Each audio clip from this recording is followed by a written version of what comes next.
शनिवारच्या भाऊच्या धक्क्यावर जे आहे ते रोशन भजनकरला खूप पॉझिटिव्ह दाखवायचा प्रयत्न जो आहे तो झालेला आहे. आता काय आहे पूर्ण प्रकरण तेच आजच्या व्हिडिओमध्ये आपण जाणून घेणार आहोत, कारण की आपण जे आहे ते मेन महत्त्वाच्या मुद्द्यावर जे आहे ते बोलत आहोत. तर चला आता मुद्द्याकडे वळूया.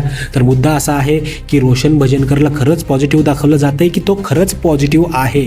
तर मित्रांनो, माझं एक स्पष्ट मत असं आहे की रोशन भजनकर हा एक खूप साधा सिंपल गावाकडचा मुलगा आहे आणि त्याला गेम कळत नाही आहे, पण त्याच्या बॉडीमध्ये त्याच्या अंगामध्ये जे आहे ते माणुसकी खूप जास्त आहे. आणि तो स्पष्टपणे तिकडे एक गोष्ट बोलला की हे बघा, हे जे घर आहे ना, या घराला मी माझं स्वतःचं घर जे आहे ते मानत आहे आणि त्यामुळे घरामध्ये जे काही कामं पडतात, जे काही गोष्टी होत्या, सेवक होतो मी, पण त्या टायमाला मला असं वाटलं की नाही या गोष्टी ज्या आहेत त्या मला करायला पाहिजेत, कारण की हे माझं स्वतःचं घर आहे. आणि त्याला ॲक्च्युली तिकडे आईबाबांची आठवण येत आहे. बाबा त्याचे नाही आहेत, पण त्यामुळे बिग बॉसनी त्याला जे आहे ते तिकडे बोलवलं होतं कन्फेशन रूममध्ये आणि तिकडे त्याला मोटिवेट करायचा प्रयत्न केला होता. आणि त्या टायमाला सगळ्यात मोठी गोष्ट त्यांनी केली होती ती म्हणजे तो बिग बॉसच्या पाया पडला होता, कारण की तो यार एवढा सिंपल साधा मुलगा आहे ना आणि त्याला तो डिझर्व करतोय खूप लांबपर्यंत जाण्याचं. ठीक आहे, तो हळूहळू खुलतोय. आता या आठवड्यामध्ये तो जो आहे तो थोडा आजारी होता, त्यामुळे कमी दिसला आपल्याला, पण येत्या काळामध्ये जो आहे तो खूप छान आणि एकदम वेगळ्या पद्धतीने जे आहे ते आपल्याला बघायला मिळणार आहे.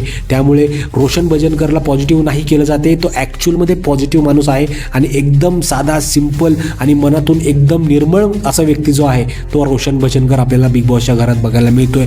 बाकी तुमचं काय मत आहे रोशन भजनकरबद्दल नक्की कमेंट करून सांगा, कारण की तुमचं मत मेकर्स बघत आहेत. भेटूया पुढच्या व्हिडिओमध्ये. तोपर्यंत टाटा, बाय बाय.